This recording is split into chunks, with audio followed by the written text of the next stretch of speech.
Hello, everybody. My name is Soumya Pandey. I am from India and I am a Fall 18 student here at Navin School of Management. And I am pursuing my master's in information technology and management with my major in data science and analytics. And I'm also pursuing my interest in project management and system analysis. I'm going to be graduating in spring 2020. I got an internship with a company called Dot Lab Technologies. It's a company based in Dallas itself.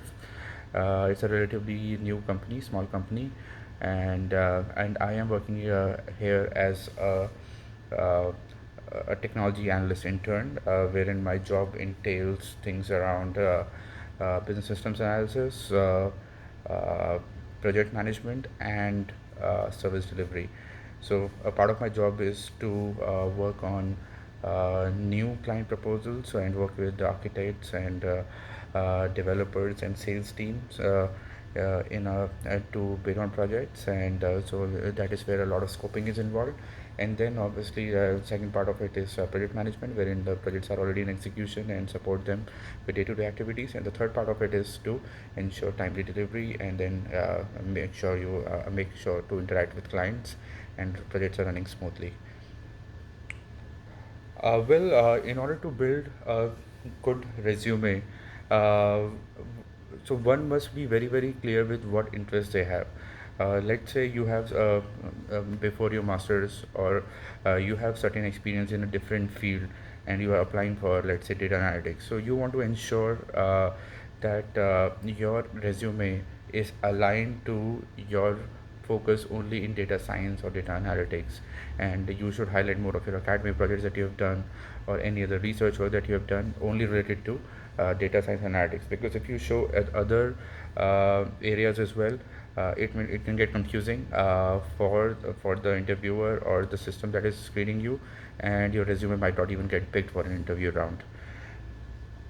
Same is with your LinkedIn profile. So you need to ensure you have a good detailed summary of what your interests are, what you have done, what you want, where you want to go, what kind of projects you have been doing, what kind of tools you know, so on and so forth. And you also need to very explicitly mention the kind of experience you have, what companies you have worked for, uh, and then any accomplishments you have, maybe a scholarship, or maybe you got a research assistantship from your university, so you need to highlight all of those.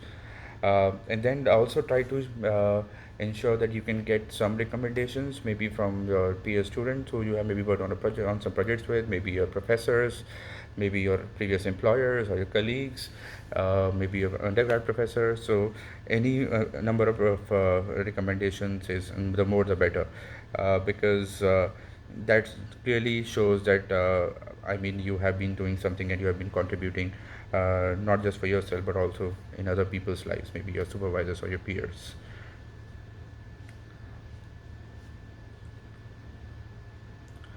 Well, first advice I would like to give everybody is, as soon as you land here in the US for your masters, you should start applying for internships right away. Even I applied for more than 300-400 internship positions, and you need to, like there's a famous saying that the early bird gets the worm. So you need to start applying early, because many major companies, may it be Google, Facebook, they start their internship programs very early in the previous year for their summer internship program, and most of them even close by November or December. So you need to definitely be proactive and start looking out for internships. So you need to be very, very clear from very beginning what kind of internships you're going to be looking for. Uh, Secondly, I would also advise you, let's say you have an interest in certain area and you really definitely want to get in, but you're uh, previous pre-master's experiences in a different area. So try to make sure you have a different version of your resume for highlighting that experience as well. So while you are working to get a job in your own interest area, you at least have a fallback, because here in the US, companies mainly prefer people with prior experience, and it really does help the company filter you or shortlist you above others. So you at least should have something to fall back on. Similarly, if you have maybe three different interest areas, so try to uh, make sure that you have different resumes for all different jobs, because uh, a job may entail two three different responsibilities which may not be applicable to other. So you want to be very very crisp and very very clear with the kind of job you're applying for.